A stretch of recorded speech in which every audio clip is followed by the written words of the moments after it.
Nigeria's Minister of Education, Professor Tahir Mamman, says that there is no going back on the policy to stop under-18 admission seekers from being admitted into tertiary institutions starting next year. The minister, who said the move is aimed at halting the drift in the education sector, spoke exclusively to Arise News. Gentlemen, following from this, JAM is hereby instructed from admission this year to admit only eligible students.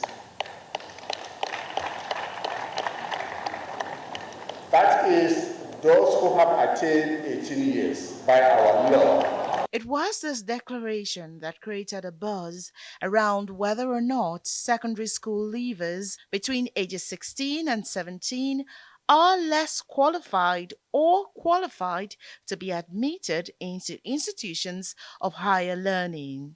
For the Unified Tertiary Admission Body, JAM, underage students have difficulties dealing with peer pressure as they gain admissions into universities far too early. As far as law is today, 18 years is the minimum. This concern led the Arise crew to visit the Education Minister's office. The minister says there is no going back on the pronouncement as the law only provides for a 6334 system of education. People from secondary school have been under some kind of protective custody for all that period. And when they go into the university education, they are now on their own. They have to live their own lives independently. And in the hostel, classrooms, manage all aspects of their lives. So they need that level of maturity. According to Professor Mamman, underage student admission for children between 16 and 17 is sometimes detrimental as it exposes their lack of mental preparation for tertiary institutions. How long is it in primary school? 6 years? Right? JSS 3, first part of basic education, another 3 years.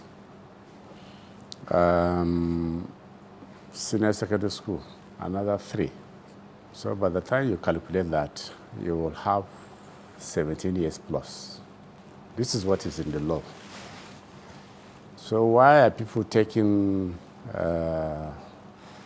jumping? How are some Nigerian parents taking it? To some degree, I support the idea because the mental maturity must be there. So many parents tend to send their children to school earlier because many of them are working. They barely stay at home. That's why many of them, you see them like they are pushing the students to go in faster than they are, as in faster before they get to adult age. Is university now meant for only adults, or teenagers should not go to school anymore until they are adults?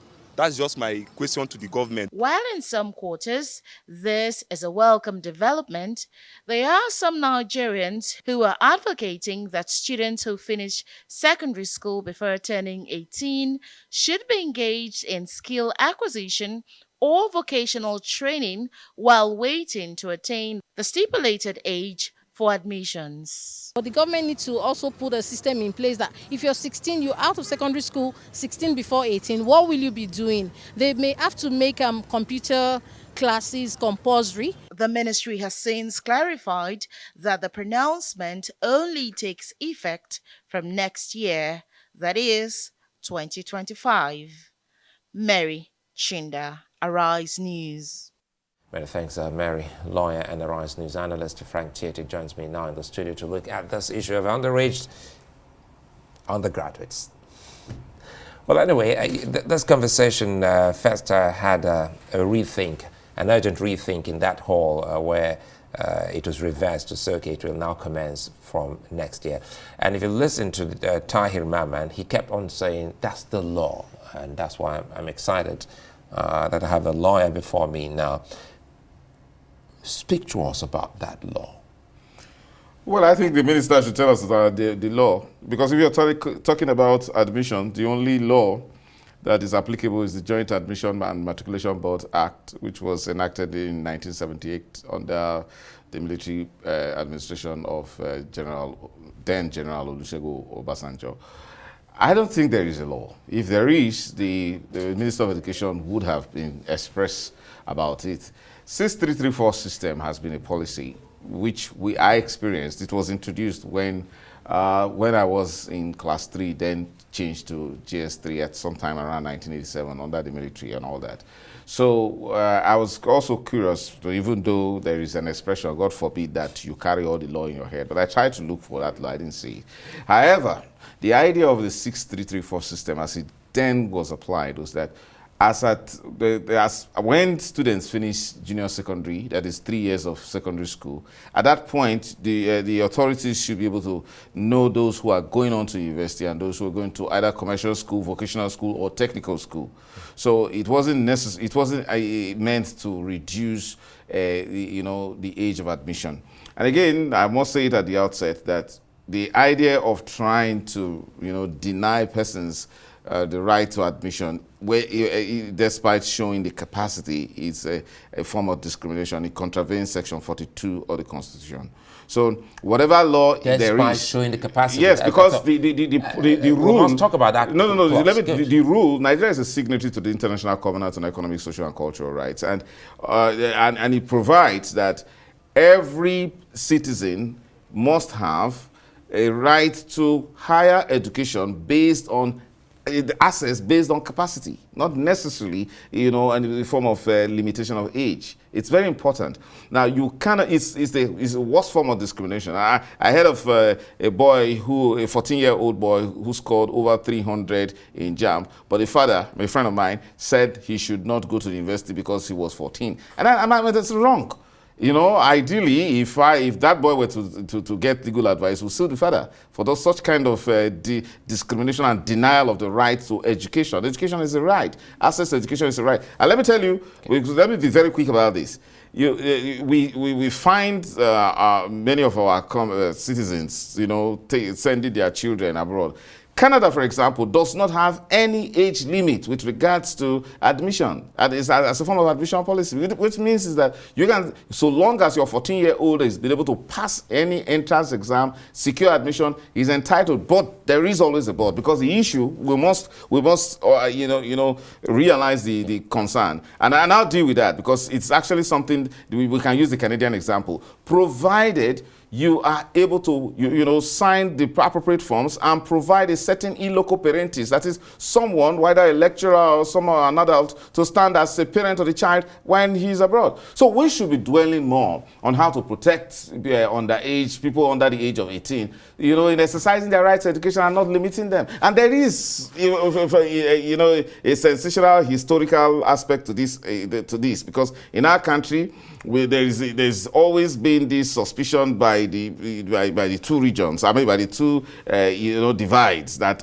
it is a form of limitation of certain region from accessing much of education. That has been a a post-colonial, issue, going to the fact that the North was said to be undereducated and the South was overeducated, and then there needs to be this sort of balance. And then, if you recall that argument, which led to the abolition of satellite campuses of universities and then preventing them from awarding degrees. And then, so it's always been viewed that it is, especially, I don't agree, but that is the notion there, that it's a way of limiting the South from accessing education. But it shouldn't really be. Well, good thing that you say you don't believe that, but it's something that the minister should be worried about. Of course he should. Because not to give fillip to that notion, which is erroneously seated in it's the quite erroneous, but it is very, very strong. Because if you recall, then it was a very strong argument. I think it was under General Abdul Salami Abubakar. I can't remember. I think it's Dawood Abima that was a Minister of Education at that time. Where, and the man said, look, what's this craze about getting certificates, especially by all these Southerners, for example? But you see, it's not. I think we have a problem when we focus too much on education. On certificates. we should really, and then this new dimension of limiting the rights of young people. No. It comes back to my question. Sorry to cut you here, Frank. Now that we know that we're still waiting for the education minister and his team to show Nigerians, when he says it's the law, you say, well, even as a lawyer, well, you're not. I'm not saying it's possible that the law is there, but let me tell you, however it is, every law must conform to the principles of the Constitution. Does this, if there is, assuming without conceding that there is no law, is this something that, based on rights issues, that someone can actually go Of course, yes. There is the courts? See, there is no doubt that there is the Joint Admission and Matriculation Boards Act that sets standards for the admission of students into universities in Nigeria. And so they can make certain policies. What you mustn't forget is that even if there is a law, people just think that laws are that sacrosanct, forgetting that they are meant to be interpreted. And they are also meant to conform to the parent law, which is the Constitution. So if you don't have any law in place that limits the right of a Nigerian child that has displayed some measure of excellent scholastic aptitude from attending university simply because you are afraid that he cannot protect himself, then you provide the protection. That's the idea. Provide the protection as government and don't deny him his fundamental right to education. Does this also deny the nation of getting geniuses who are quite young? You see, absolutely correct, and it's unthinkable that we as a country will formulate a policy to limit our children, whereas they are prodigious children. In fact, this argument that people are trying to push their children too fast does not hold water in any way, because, the idea is that if you find a young person, and I always like the series we have called Young Sheldon. When we have a young person that is shown capacity, that has brilliantly passed the scholastic aptitude test, that beats whoever, whether an adult, and then you say no, simply because of the circumstances of his birth, you deny him of his right to admission. Goodness me, that cannot be a policy of government. Rather, government should think of how to protect our children, because these are children that, of course, before now, we know how much fight we have put up to prevent underage girls from getting married. And so why would it be that underage, children who have shown exceptional ability educationally should now be prevented from going to university? That cannot be Nigeria of the future. Let me tell you, the truth about it is that countries of this world have realized it. That's why they don't put age limits to university attendance. And I've said it before. Let your child simply pass the appropriate exam. But the point is that be truthful about, be candid. If he or she is 14 or 15 or 16, the truth about it is that he will not be denied but protected. But I must also concede to this argument that, well, when children get so young and they get to Nigerian universities because they're so hazardous, it can be dangerous. I have experienced it in the University of Benin. There are some things I have not been able to recover from because I entered university quite too early.